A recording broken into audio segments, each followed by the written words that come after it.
बच्चों जब भी हम ट्रिग्नोमेट्री की बात करेंगे तो ध्यान रखना हमेशा राइट एंगल ट्रायंगल काम आता है। कौन सा ट्रायंगल काम आता है? Right angle triangle. ठीक है, अब मेरे सामने एक क्वेश्चन आता है कि सर ये राइट एंगल ट्रायंगल क्या होता है? वो एंगल जिसका एक एंगल, वो ट्रायंगल जिसका एक एंगल कितना डिग्री हो? 90 डिग्री हो। हमेशा ध्यान रखना 90 डिग्री के जिसमें एक एंगल 90 डिग्री वो राइट एंगल ट्रायंगल है। और ट्रिग्नोमेट्री जब भी दिमाग में आए तो राइट एंगल ट्रायंगल ही काम आएगा। समझ में आया? ओके बच्चों 90 डिग्री। ठीक है, यहां तक क्लियर है। अब मेरे सामने क्वेश्चन आता है कि 90 डिग्री जो राइट एंगल ट्रायंगल है उसकी खास बात होती है उसमें तीनों साइड का कोई ना कोई नाम होता है।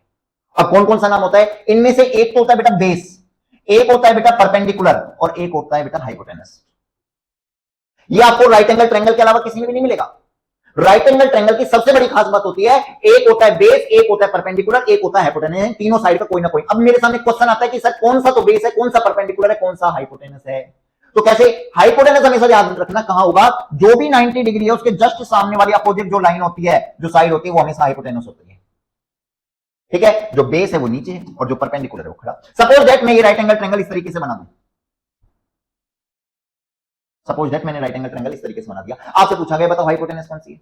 मैंने कहा 90 डिग्री चेक करो, कौन सा है 90 डिग्री? ये इसके जस्ट अपोजिट साइड ये हाइपोटेनस है। बोलो यहां तक क्लियर है? डन? ओके।